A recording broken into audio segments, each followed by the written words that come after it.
Hello, I'm State Representative Larry Springer, representing the 45th Legislative District, which encompasses parts of Kirkland, Redmond, and Sammamish, as well as a little slice of Woodinville and out to Duval.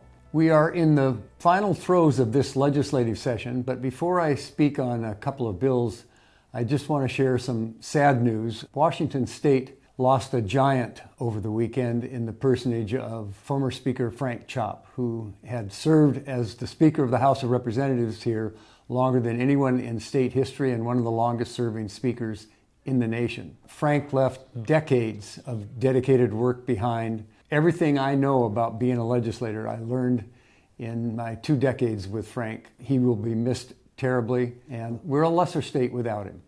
That said, Frank would also say, now knock that off and get back to work. So I want to highlight on a couple of bills that we have worked on over the last few weeks. One is the long-worked right to repair bill.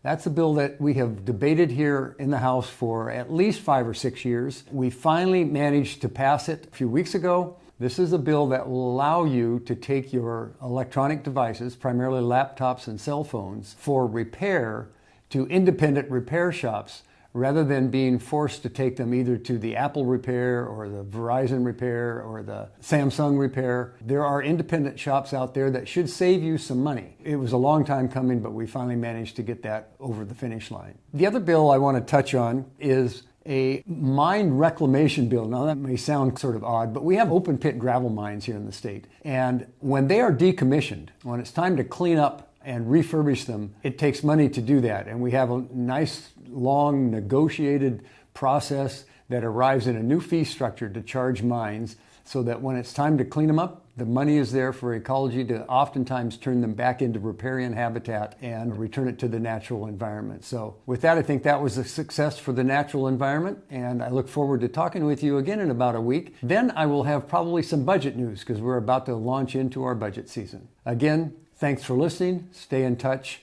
and my thoughts and prayers to the Frank Chopp family.